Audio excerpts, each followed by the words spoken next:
Eh, regarde.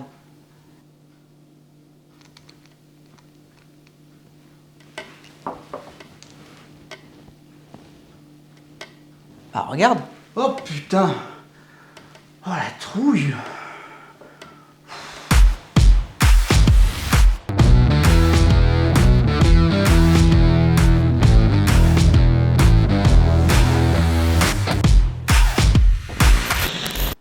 Regarde, j'ai mis du cobalt ici, dans le pilulier. Regarde ce qui se passe quand je change de solvant. Hop. Hop là. T'as vu? Ah ouais, c'est ouais. pas mal, hein. C'est entre l'eau et l'éthanol. Quand tu changes le solvant, tu changes l'environnement du cobalt. Et donc. Mais attends, par contre, t'es pas en train de Hein faire ça avec du rhum, j'espère? Si? Non, mais j'en ai juste pris un tout petit peu. Non, mais il est pas bien, lui. Du rhum vieux, 15 ans, de Guyana, vieilli en fût de chêne, et tu l'utilises pour... Bon, enfin, utilise de l'éthanol à 95 du laboratoire pour faire ça. Oh, ça Ça va. va pas, non?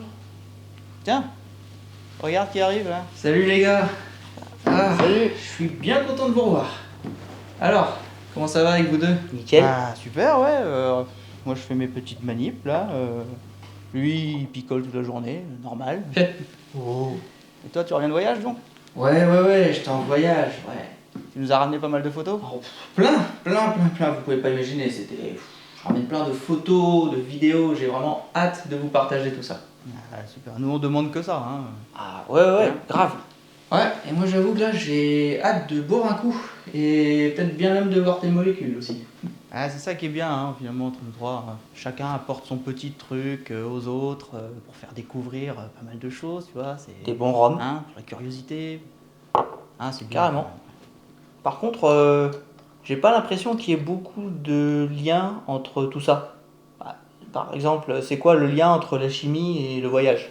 Bah, bah, si, Bah, si, bah, si. non, hein? T'allais dire? Non. Bon, bah alors. Non, j'allais dire, c'est la création, quoi. Voilà, toi, tu crées des vidéos, des photos. Moi, je crée des molécules. Voilà, on se les partage. On On partage est les molécules. passionné d'apprendre tout le temps. Oui, en voilà, fait, c'est ça. J'allais dire apprendre Hein? tout le temps et la création, c'est ça ce que j'allais dire. Ouais. Top. Toi, par contre, tu fais quoi à part picoler toute la journée? C'est vrai ça? Tu crées quoi, toi, pour le groupe? Rien en fait. Si? Non, mais il est pas bien, lui. D'abord, si, des recettes de rhum arrangé déjà. Ah, et puis des tutos Premiere Pro, hein, pour les gens, c'est bien ça. Et puis, pardon, mais qui c'est qui vous déniche des rhums vieux comme ça, 12, 15 ans d'âge comme celui-ci, pour vous les faire goûter? C'est pas moi peut-être? Puis, vous parlez d'art, mais attention, c'est tout un art de savoir déguster ce genre de bonnes choses. C'est que il y a de la création derrière tout ça. Alors respectez le produit, bande d'ingrats. Tiens. Bah d'ailleurs, en parlant de ça, si tu m'en servais un petit là. Ah, j'aime mieux ça. Ah. J'apporte de la convivialité. Ouais. Et c'est sûr que je verse pas à côté. Bon, en parlant de convivialité d'ailleurs, si tu nous faisais une petite séance photo là, de ton dernier voyage, tu les as déjà traités? Ah bah ouais, je les ai déjà traités, ouais, on peut faire ça. Eh bah allez, moi je vais ranger mes petites manips là, tranquille, et puis on va se poser là-haut. Qu'est-ce que t'en dis? Avec un apéro Bah, alors. Écoutez, moi j'ai juste à placer ça sur l'ordi et puis je suis prêt. Allez, on fait ça. Je range tout ici. Rhum pour tout le monde? Et puis nous, on se dit à tout de suite Allez. pour une belle séance photo. Je sers à boire ou pas? Alors, c'est par ici que ça se passe, la séance photo. Tiens.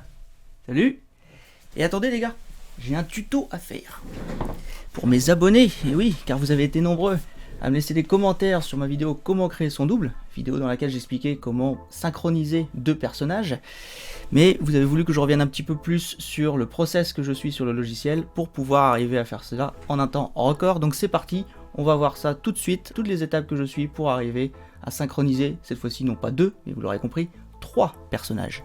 Alors on se retrouve ici sur Premiere Pro, car j'utilise la suite Adobe, mais vous pouvez évidemment utiliser d'autres logiciels comme Final Cut Pro, DaVinci Resolve, ou encore Sony Vegas. Pour ma part, c'est Premiere Pro, donc j'ai créé ici un projet, puis une séquence. Vous voyez que mon logiciel se présente comme ceci, le projet ici avec les rushs qui apparaissent à gauche. J'ai déjà placé sur la timeline les 3 rushs qui m'intéressent, avec mon personnage de gauche, celui du milieu, et enfin le personnage à droite. Alors pour me retrouver après dans les manips que je dois faire, je vais donner une couleur à chacun des personnages, donc violet par exemple ici, celui-là je vais laisser en bleu, et celui-là par exemple je vais le mettre en jaune. Voilà, la vidéo ici du personnage de gauche, vidéo 3, et pareil pour l'audio, je vais le mettre en A3, personnage central, hop, ici en V2 et A2.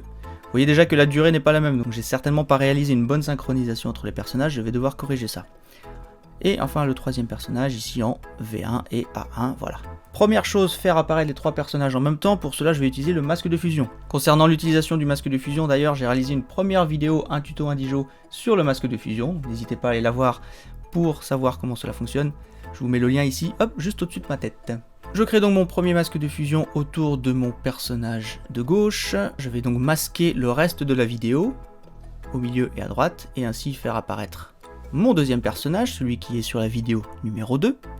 Je vais maintenant sur la vidéo numéro 2, je crée un nouveau masque de fusion. Cette fois-ci, je vais masquer la partie de droite. Voilà, et mon troisième personnage apparaît.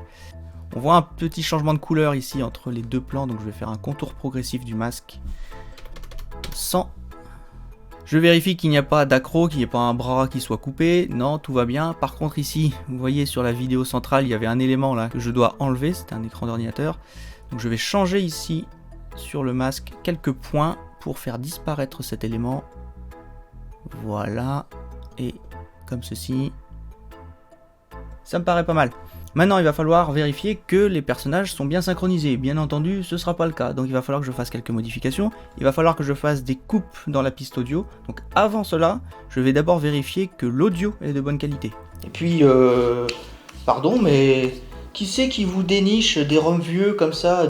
Le son n'est pas parfait parce que je n'ai pas voulu utiliser de micro lavalier. Ça se serait vu sur la vidéo et ça je ne voulais pas. Donc j'ai simplement utilisé le micro Rode Wireless Go qui est déjà très bien mais pas aussi qualitatif. Donc on a un petit peu de réverbération. On va pouvoir corriger ça. Avant il fallait aller sur le logiciel Audition. Maintenant c'est directement intégré ici à Premiere Pro. Ça c'est les nouveautés de Premiere Pro depuis les dernières mises à jour. Je vais ici dans l'espace de travail à droite et dans Audio. J'ai 4 menus qui s'affichent, je vais choisir le menu Dialogue. Et dans Dialogue, je vais aller choisir un paramètre prédéfini. Le paramètre que j'aime bien, c'est voix de podcast, qui enlève un peu de réverbération et remet un peu de grave dans la voix. Pousser l'effet au maximum, la quantité 10, voilà. Qu'est-ce que ça donne? Celui-ci, pour vous les faire goûter, c'est pas moi peut-être? Voilà, c'est un petit peu subtil, mais je trouve que c'est déjà pas mal. Donc je vais faire la même chose pour les 3 fichiers audio. Donc deuxième étape, l'audio, c'est réglé. Troisième étape, maintenant, la synchronisation entre les personnages. C'est ce qui va être le plus long. Je vais devoir faire des ralentissements ou accélérations dans certains passages. Ici, mon premier personnage, le personnage de droite, pose une question au personnage central. Là, ils sont bien synchronisés. Le problème, c'est que mon personnage central, la tirade a duré environ 25 secondes alors qu'elle devait durer à peu près 17-18 secondes. J'ai été un peu plus long que prévu pour raconter toutes mes conneries. Donc, personnage de droite qui répond trop vite. Pour corriger ça, je vais donc ralentir le passage ici où le personnage de droite ne parle pas. Vous voyez ici sur la piste audio, il s'arrête de parler à ce moment-là. Je vais donc utiliser les keyframes, une autre technique dont je vous ai parlé dans un précédent tuto. Pour cela, je clique droit sur le fichier vidéo, afficher les images clés des éléments, modification de vitesse. Maintenant, je vais pouvoir créer les keyframes. Donc, les keyframes, ce sont des images clés en français. Donc, j'ajoute ici une image clé. Une autre image clé juste avant que le personnage prenne la parole. Voilà. Et donc, j'ai délimité ici la zone pendant laquelle mon personnage ne parle pas. Je vais pouvoir ralentir ce plan sans que cela ne soit visible. Alors, attention, le fichier vidéo et fichier audio sont indépendants. Donc, pour éviter une mauvaise synchronisation entre vidéo et son, je vais devoir ici couper le fichier audio à l'endroit de ma deuxième image clé. Pourquoi je fais ça, vous allez le voir tout de suite après. Je décide maintenant de ralentir le passage afin d'amener l'image clé à l'endroit où le personnage est censé répondre. Hop, voilà, donc je décide de faire défiler le plan à environ 70%. Maintenant, je dois recaler l'audio avec la vidéo, donc je vais déplacer mon fichier audio, vous voyez, jusqu'à l'image clé que j'ai créée. On se rendra pas compte ici qu'il y a un trou puisque le personnage de toute façon ne parle pas. Je dois faire exactement la même chose pour le personnage de gauche puisque lui aussi répond trop vite. Derrière tout ça. Alors respectez le produit, bande d'ingrats. Ah. Bah d'ailleurs, en parlant de ça, si tu m'en servais un petit là. Ah, j'aime mieux ça. C'est sûr que je verse pas à côté. Bon, en parlant de convivialité d'ailleurs, je dois maintenant faire cela pour tout le reste de la vidéo, ça va prendre un petit peu de temps, donc on se retrouve juste après. comment ça, un peu de temps? On est prêt pour la séance photo, nous? Oui, bah ça va, je fais ce que je peux. Ah, ça y est, tout le découpage est fait, j'ai ma séquence, il ne me reste plus qu'une dernière étape, la colorimétrie. Vous devez remarquer d'ailleurs que ici j'ai un peu chié la balance des blancs à l'enregistrement. Il y a toujours quelque chose que j'oublie de faire de toute façon. Là c'est la balance des blancs, c'est pas très grave car on peut le rattraper maintenant. Et en ce qui concerne la colorimétrie, je ne travaille pas directement sur le fichier, surtout que là j'en ai 3, donc je vais travailler sur un fichier que je place au-dessus, ce qu'on appelle un calque d'effet. Donc je vais ici chercher nouvel élément, calque d'effet, dans le format 4K bien sûr, automatiquement c'est ce qu'il sélectionne. Je viens glisser le calque d'effet ici sur ma timeline, je la fait parcourir sur toute la séquence et c'est sur ce calque d'effet que je vais appliquer tous les changements de couleur. Pour cela je clique sur calque d'effet et je vais maintenant dans l'onglet ici à droite, espace de travail, couleur. Tout ce que je applique sur le calque d'effet va donc s'appliquer sur toutes les vidéos qui sont situées en dessous, c'est-à-dire l'ensemble de ma séquence. Alors la première chose c'est corriger la balance des blancs ici, donc je vais un peu vers les bleus. Voilà, je vais peut-être augmenter un peu l'exposition. C'était un peu sombre dans la pièce. Voilà, et baisser les tons clairs. Maintenant, je vais appliquer ce qu'on appelle une lutte, donc un preset colorimétrique. Je vais ici dans l'onglet créatif, toute une liste ici de presets. Je vais choisir un que j'aime beaucoup qui est le Teal and Orange Film Look. Voilà, on est pas mal. Je reviens sur correction de base. Je vais peut-être remettre un petit peu de bleu encore. Voilà, c'est tout pour cette vidéo, je n'ai plus qu'à l'exporter. Et j'expliquerai d'ailleurs les paramètres d'export dans un prochain tuto, car là, j'en ai deux qui me pressent un petit peu. J'ai une séance photo qui m'attend. Allez, à plus!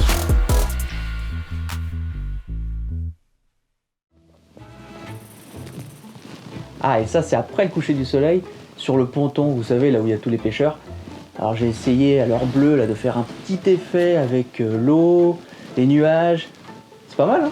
Ah oui, oui, non, c'est clair, t'as raison, c'est cette couleur là, ce bleu, ça donne une ambiance. Hein? Ah oui, oui, non, elle est vraiment impressionnante. Et puis, on voit bien la lune, hein? C'est dingue, hein, qu'est-ce qu'elle brille. C'est un lampadaire en fait. Ah. On devrait peut-être faire une pause, non? Qu'est-ce que t'en dis? Ne serait-ce que pour dire au revoir aux gens qui nous regardent. Il y a encore des gens? Bah oui, moi je veux bien sûr. Hein. Mais dans ce cas-là, il faudrait peut-être leur dire le sujet de la prochaine vidéo. Ah oui, ça c'est vrai que j'ai pas pensé. Bah peut-être que notre ami commun pourrait nous faire une petite vidéo tuto. Hein? Monsieur, je fais des roms arrangés. On en reparle? Ouais. Bon bah, en attendant de savoir quelle est la prochaine vidéo, n'hésitez pas à liker celle-ci, à laisser un petit commentaire aussi si ça vous a plu, ça fera toujours plaisir. Et surtout, pensez à vous abonner, il y a encore plein de contenus qui arrivent. Et nous comme ça, on vous dit à bientôt pour la prochaine vidéo. Peace!